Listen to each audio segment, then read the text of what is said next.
Welcome, YouTubers. Please like, subscribe our videos so that everyone may share the same blessing that you're sharing. I had a dream, and my dream was, you could call it a vision, a dream.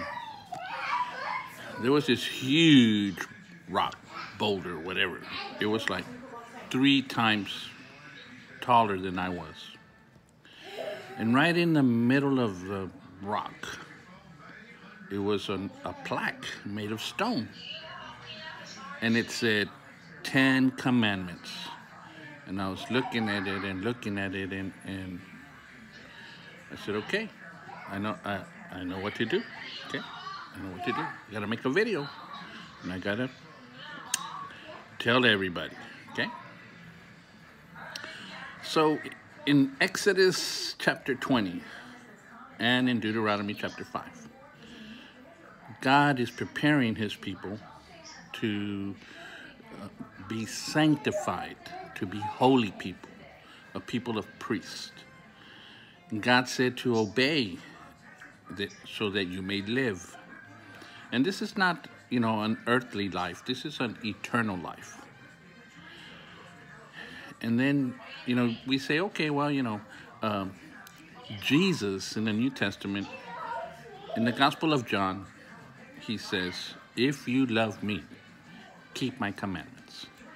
Now, people say, well, we're saved by grace because Paul taught saved by grace. But remember, Paul was not taught by Jesus.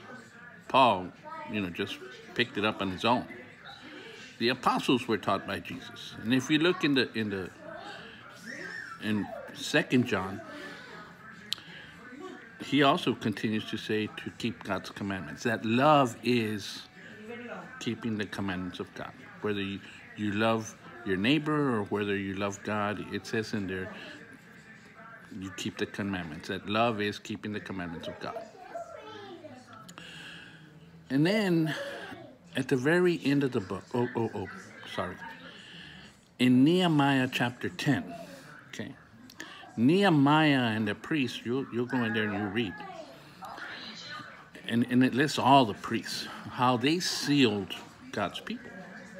They sealed God's people by teaching them the commandments of God, that they were going to enter into an oath to keep the commandments of God, and that they would not buy or sell on the Sabbath day. That's what they were taught. That's how they were sealed. In the end of Revelations, or in Revelations, it says that hold all this destruction until we've sealed God's people. Well, this is how Nehemiah and the priests would seal God's people. Now, saved by grace. Saved by grace is a true thing. It's true. But those people, they are only taken out of the way of danger. Like Lot. Lot was saved by grace. He was taken out of danger. Okay. Like the Israelites out of Egypt. They were saved by grace. They were taken out of Egypt, and God destroyed the Egyptians.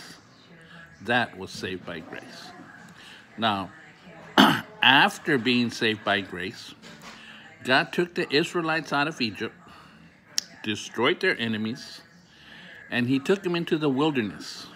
And what did he do there? He taught them his law, his 10 commandments, getting them ready to go into the promised land. Okay? The saved by grace didn't get them from Egypt into the promised land directly. It didn't do that. They had to wait into the wilderness. They had to learn God's law. And once they were living it, then God sent them into the promised land. Revelations chapter 22, verse 14 says, blessed are they that keep the commandments of God, that they may have the right to the tree of life, and may enter in through the gates into the city. So God, Jesus is the same.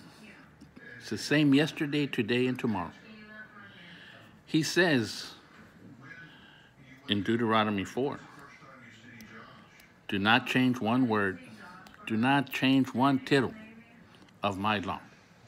That means don't change from Saturday Sabbath to a Sunday worship. God's not going to allow that. He's not going to allow anybody to change what he did. In the end of the book in Revelations, it also says, it continues to say, do not change one word of this book. Not one word. Don't take away, don't add, don't change anything. This is the way it is, and it has to be accepted by everyone. So says the Lord. So today, we end with that. Shalom to everybody. May you be one of the 144,000 first fruits of the Lord that will come back and save the world. Shalom.